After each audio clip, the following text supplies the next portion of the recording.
Hey guys, welcome to the Marriage Ignited podcast. My name is Adrian Pina. And I'm Jennifer Pina, bringing you practical and spiritual tools to ignite your marriage. Well, here we are, guys. Welcome to episode 9 as we continue on in our series on communication.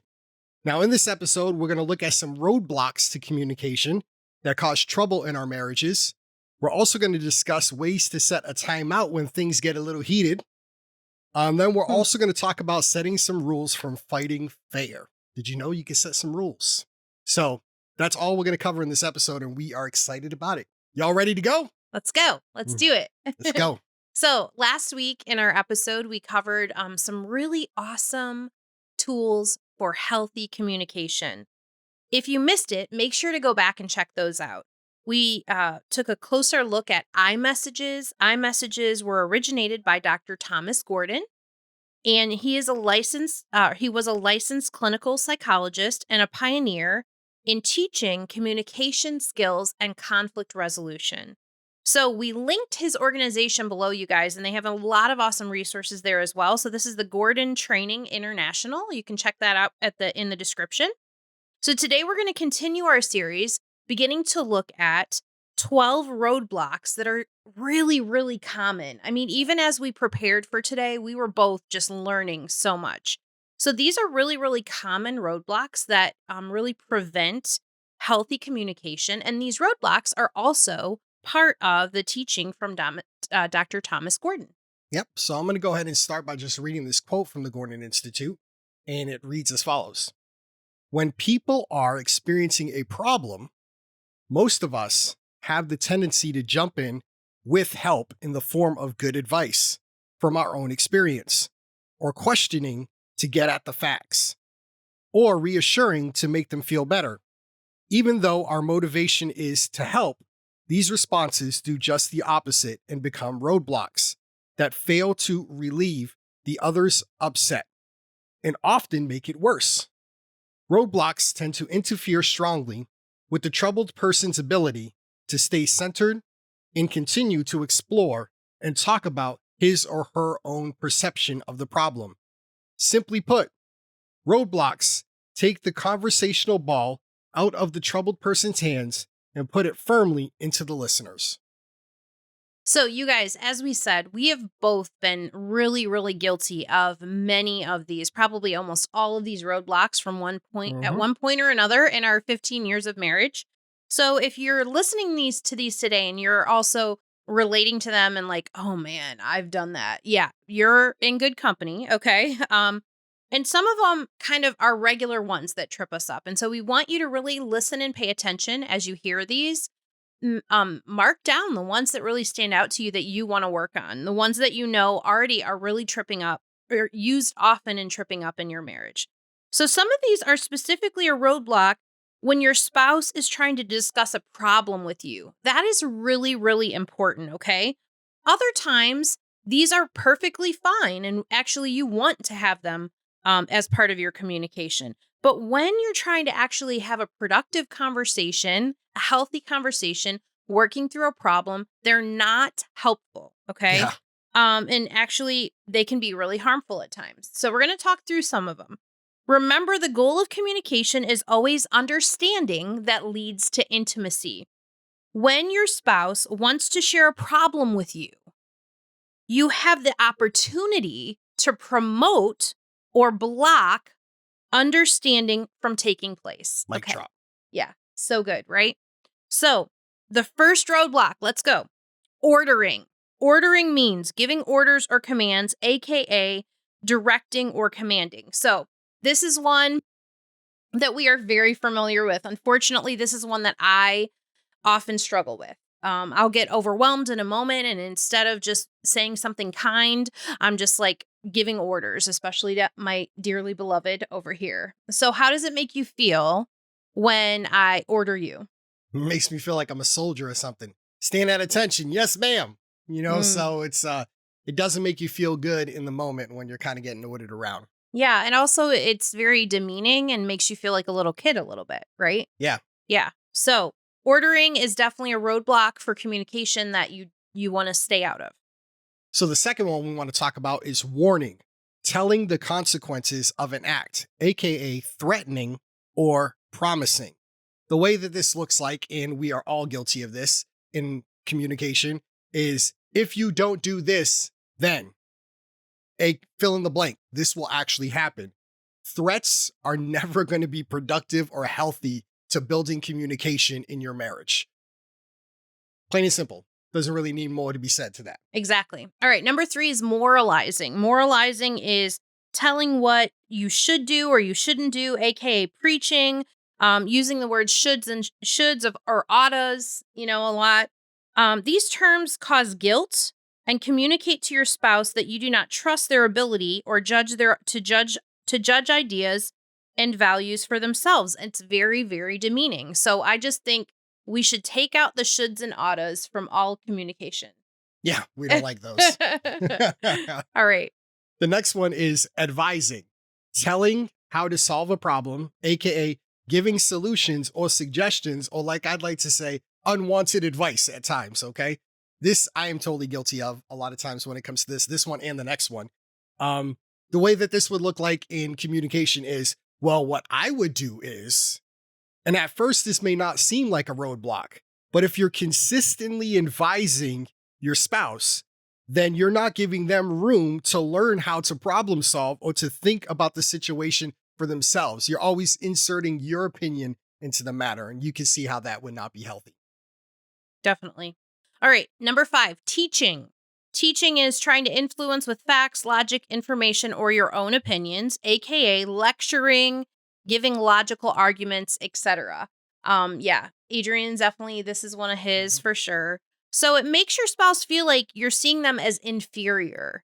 And I know we've had lots of conversations like where I'm like, I am not, inferior in that conversation or whatever. Yeah. Subordinate or inadequate. It makes your spouse feel like a subordinate or inadequate. It makes you look like you know everything. And let's be honest, guys, none of us know everything. We're all learning here, right? Nobody wants to be a know-it-all, right? Yeah, exactly. Number 6 is judging, making a negative judgment, aka criticizing, disagreeing, or blaming. The way that this kind of looks like is you could say something like, you have nobody to blame but yourself. I couldn't disagree with you more. It makes your spouse immediately feel defensive, inadequate, inferior, stupid, unworthy, insert whatever adjective that you can think of. And the Bible even talks about having a critical spirit. It almost comes across in that way, which is not very healthy in communication. All right. So number 7 is praising, offering a positive evaluation or value judgment, aka agreeing or supporting. This is one of the ones that you may think, how could that possibly be a roadblock for communication? But it totally is. Remember, we're framing this around your spouse sharing something with you that may be a problem or whatever. So if you say something like, oh, I think you did exactly the right thing, if your spouse is really struggling with something and you're pouring sugar on it, that's what I was telling Adrian. It reminds me of just like pouring sugar on it, right? Mm-hmm. So if your spouse is really coming to you and talking about a problem and they're really struggling with something and all you're doing is pouring sugar all over it, it really devalues the struggle and it makes them feel like they're not being heard. So you have to just be careful with that. When your spouse is coming to you, you can't just praise it all away. You have to be able to hear them and wade into the situation with them, which can be uncomfortable. I mean, none of us likes to do that, right? But it's so important and so healthy. That was so good. I like that. Praise it all the way. Mm-hmm. You can't praise it all the way. Mm-hmm. That's a tweetable comment right there. So the next one is labeling. Number 8, labeling. Putting someone down, making them feel foolish, name calling, or ridiculing. I hate labels. Labels basically create a framework where we feel like we put this person into. And when we do that in communication, I'm going to give you a few examples of kind of catchphrases with that. You can see how this will be degrading when it comes to communication. You can label somebody by saying, oh, you men always think like, or you women always think like, and so I don't know how that's healthy, right? And then, okay, Mr. or Mrs. Know-it-all. And those labels, they have very damaging effect on the self-image about what the person thinks about themselves when you're projecting that upon them. And so that's not going to be healthy in communication. Exactly. All right. Number 8, analyzing. So analyzing is explaining their motives, aka interpreting, or diagnosing. So what your problem is dot dot dot. Okay, that's what that looks like. This tells your spouse that you think their motives are what you think their motives are, or why they're doing or saying something. This is usually produces a lot of hurt, a lot of anger, resistance, resentment, and it kind of is what one of the things that Adrian and I will talk about. You'll hear it over and over and over again through Marriage Ignited is that you can't tell your spouse how they feel. Yeah. And this is one of those analyzing is almost doing that, right? It's you telling them how they should be feeling when they have the right and they are feeling whatever they're feeling, and we can't control that or change that, you know? Yeah, somehow based upon how you perceive the situation, like you're internally within them to be able to do that. Yeah, that's not healthy. So analyzing is a no-no. Yep. Number 10, reassuring. Here's another one that on the surface level actually sounds like it might be a good thing, but you'll see why. Reassuring, try to make them feel better, aka consoling, sympathizing, or supporting. The way that this can come across is saying something like, don't worry about this, which minimizes the feeling of the person if they have worry or concern about the situation, or look on the bright side. You ever say that before? Look on the bright side of a situation. And so what it does is it takes them out of their own feelings. And it's basically minimizing, saying that, well, it's okay. It's almost like patronizing, like patting them. It's okay. You'll be okay. Taking them out of the way that they feel, minimizing their difficulties, or denying the seriousness of the way that they perceive the problem. And so this is kind of an offshoot almost of the last one, where you're really trying to tell them how to feel in an indirect way.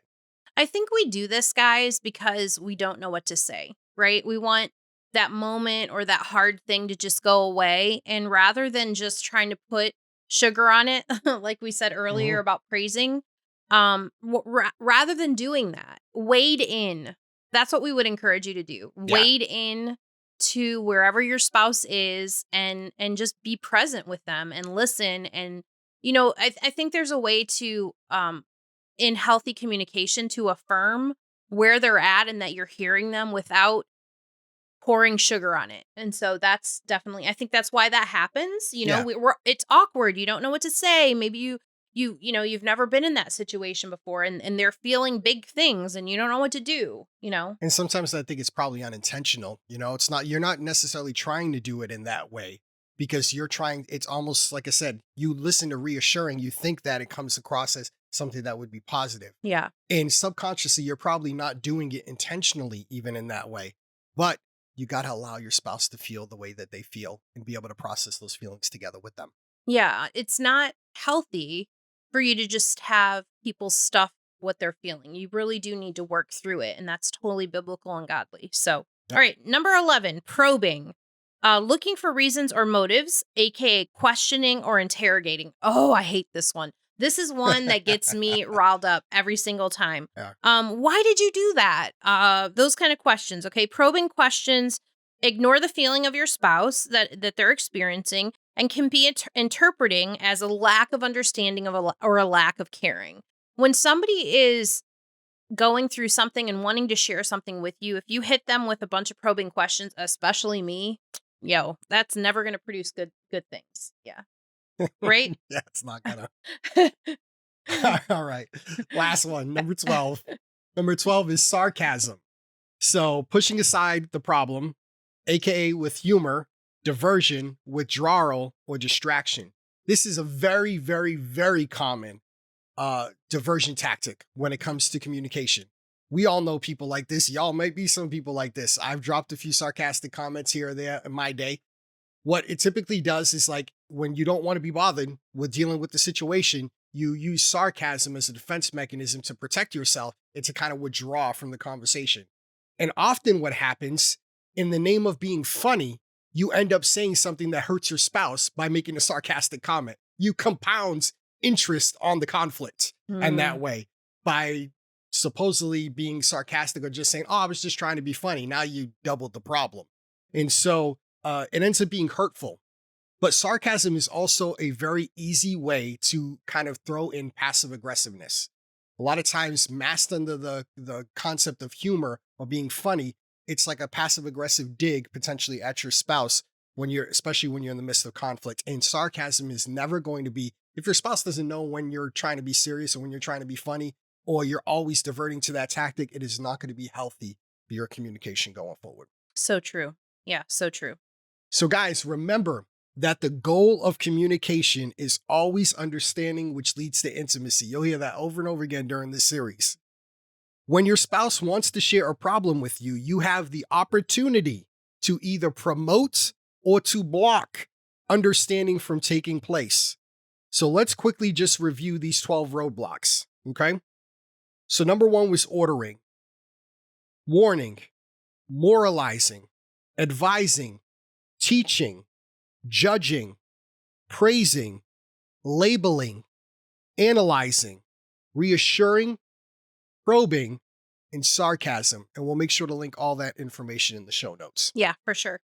All right, so you guys, we've looked at in fighting fair in this episode. We looked at the 12 roadblocks. Now we're going to move on to setting a timeout. We have all had heated arguments with our spouses from time to time, and this has been a tool for Adrian and I that has really, really helped us have more productive conflict resolution.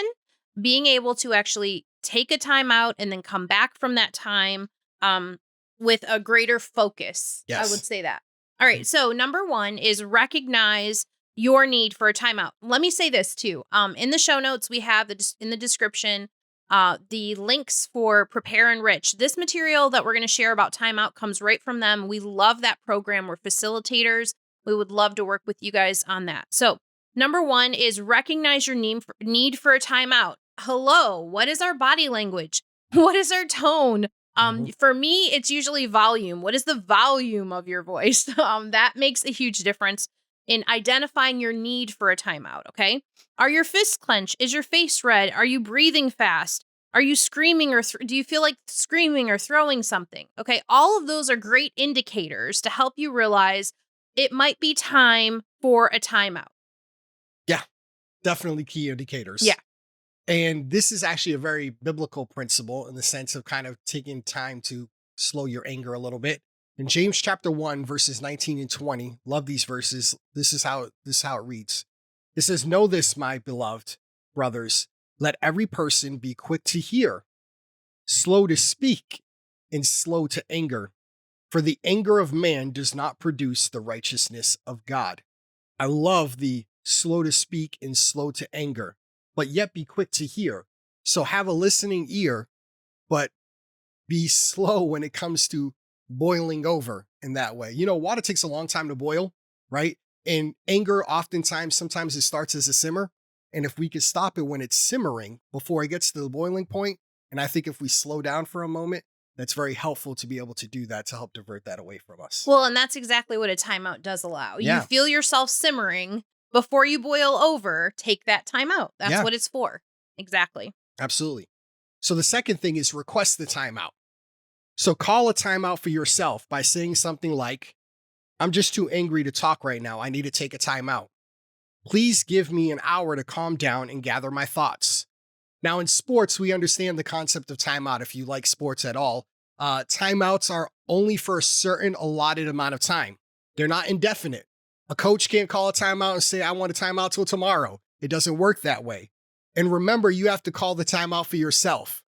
This, guys, will never, ever, ever work in your favor in conflict. If you mad and you point at your spouse and say, "I think you need a timeout," that is never, ever, ever going to be helpful and work out well for you, okay? No. So you have to take it for yourself. You're realizing that you're simmering and saying that I don't want to stop boiling over, so I need to call a timeout for myself. And suggest the time when you think that you'll be ready to resume. Give me an hour, give me a couple hours, whatever it may be. And we love the idea of using a code word for timeout. We kind of developed this a little bit because it helps you, especially if you're parents and you're maybe in conflict in front of your kids and you use the code word to say, "Let's bring it back later." Or maybe even you're in public and you find yourself simmering a little bit and you could use a code word and say, "Okay, let's go ahead and address this later." So those are some things that you can work out to be able to request a timeout. We have some friends that have even had a little hand motion, like the pull on their ear, and that's the indicator that they want a timeout. All right, next up, number 3. So we've talked about recognizing your need for a timeout, requesting a timeout. Now, next, you're going to relax and calm down. So what does that look like for you? take some deep breaths, slow, long, deep breaths. Take a walk, write in your journal, read, pray. Do something that will help you relax and recover from the emotional intensity that you're feeling. This is a really, really helpful thing just in general in life for you to figure out for yourself. I'm a little bit intense right now and I need to just calm down. What are the things that help you calm down? That's a really great thing to just be aware of in general, but especially as it relates to conflict with your spouse. Absolutely. The next one is remember what's important. We believe that conflict involves both parties, and both parties have something that they can do better when it comes to conflict. Amen. So instead of focusing on the heart and the errors of your spouse, take a few minutes to reflect on how you contributed to the conflict, because you can control your contribution in the way that you waded into the conflict. So take a moment to be able to focus on that. This is something that God really ministered to me because one time Adrian and I were in a fight and I was in the back room. We had taken a timeout and I was hot. Oh my gosh, I was so mad. And I was just in my mind playing all the things that he said and did wrong instead of really taking that time to self-evaluate and realize like I had said and done plenty wrong as well in that fight. And so it was like a switch, a shift happened. And when I did that, I was able to calm down and really have a more humble heart regarding the situation. Which is so helpful then to be able to come back with a more level head, right? And you have to remember, here's kind of the baseline of this. I think that's really, really important, is that you're on the same team. Going back to a sports analogy in that way, you're on the same team. So when you're in conflict, you're usually in conflict over a situation. Fight the problem, not each other. So fight the problem and not each other. Show that you have each other's back in that way. And the only way that you're going to win in conflict or win in communication as it relates to that is if you are working toward a solution together that both of you can feel good about as you address the issue. Okay, last but not least, resume the conversation. Ephesians 4:26 says, "Be angry and do not sin. Do not let the sun go down on your anger." Okay, so we've taught this for years. You know, the Bible, God created emotions. You're going to feel emotions. They were actually created and ordained by God. But in your anger, do not sin. A timeout also affords you the opportunity to calm down before permanent damage is done. Yeah. We can't take our words back, right? And so being able to calm down before any kind of permanent damage is done. But then you have to be able to come back and have a time where you are productively going through whatever happened in that conversation. So don't let the sun go down on your anger. So this was something that was very personal for Adrian and I. We're going to talk in a few weeks about personality styles and conflict. And Adrian has a personality style that withdraws in conflict. And so what would happen early in our marriage is that he would withdraw for a couple days and never talk to me. And that was so unhealthy. He was like punishing me through that, right? Yeah, it was almost it was definitely another form of punishment. And I could be okay with that. So I could be okay with the withdrawing, but obviously it wasn't healthy. Well, and God's word actually gives us a framework for this. So why does God, because God understands that if you let things linger, they hurt. They hurt you, okay? You have to eventually come back to the conversation and work through it. So honor your commitment to return to the issue when you're ready to have a more productive conversation. Use the skills you've learned from a previous episode. So in episode 7, we taught you some skills about assertiveness and active listening. These are great tools to pull out and use at this point. Last week, we taught you about iMessages. Again, another really great tool to pull out and use. These structured skills can really help contain the intensity as you attempt to work through the conflict. So for Adrian and I, what that will look like a lot of times is we'll take a time out. We'll come back and we'll say, kind of like one of us will say, you know, are you ready to start working through it? And sometimes the other person says, no, I'm not ready yet. But we both have a commitment that we will work through that conflict before the sun goes down. Yeah, so that's at least the main barrier right there to help us Exactly. as far as the framework is concerned. Yeah. So the last thing, guys, that we want to talk about is we want to talk about fighting fair. Now, I love boxing. There's something about two guys being in a ring for 12 rounds of organized, unadulterated combat and conflict. But here's the thing about boxing is it's still controlled because there are rules that govern the match. If you watch boxing on TV, you'll often hear the referee, when he brings them to the center of the ring, say, remember the instructions that I gave you in the locker room. And he says, I want a good, clean fight. And he basically says, obey my rules and my commands at all times, because he's still the one who's enforcing the rules that have already been communicated in advance to the fighters in the locker room that they signed off on and said that we are going to fight according to these standards. So even in that controlled environment where there's chaos and conflict for 12 rounds, there's still rules that govern the conflict. And here's the thing about fighting fair is you will be in conflict in your marriage. It's not if, it's when, okay? So that being said, if you could set some ground rules in advance, it will help to maintain order in the midst of the chaos in the conflict. And so if a boxer is not supposed to fight dirty, then please don't fight dirty with your spouse. Please. Don't be hitting below the belt. Don't be doing things that you shouldn't be doing, saying things that you shouldn't say, and doing irreparable damage potentially to your relationship. For that matter, do not fight dirty with people that you are in relationship with and that you care about. And so we're going to tell you a little bit about how to establish some rules to fight fair. All right. So as Adrian said, conflict in marriage or any relationship for that matter is inescapable. The people that we love the most know how to hurt us the most, unfortunately, right? But we believe that marriage is worth fighting for. Yes. So resolving conflict can actually bring you closer as a couple. We suggest to establish some ground rules that you both can be committed to not crossing. So here are some examples of some ground rules that we have used just to give you some ideas. But we want to just encourage you that ground rules are really, really personal, you guys. So you're going to sit down with your spouse when you're not in conflict and just put together some ground rules for your relationship. You may already have some of these that are not necessarily articulated, but that you kind of both do. And so we want you to really be intentional about this and sit down together and write down some rules. Okay. So some examples of our rules. Number 1, do not bring up the past. This is one we're really passionate about, which we'll explain a lot more in a couple episodes from now when we talk about forgiveness. But bringing up the past or holding the past, looming the past over your spouse is not going to be productive. Attacking the issue and not my spouse. Adrian talked about that a little bit earlier. So attacking the issue together and not your spouse. Do not call each other names. Hello. Now, nobody's perfect, okay? And sometimes things will happen or be said. But as a general rule, we have a rule that we don't call each other any kind of names. That's like cuss words. That's like any kind of names, okay? Attempt to resolve the conflict within 24 hours. So as we just shared from you, God gave us a really great framework for when we need to be resolving conflict. So this is a rule that we try to live by, and it's made a huge difference in our marriage. And here's just a few more. And again, guys, remember, these are personal, so use these as a jump-off point for you. Take a timeout when needed. So we talked already about that.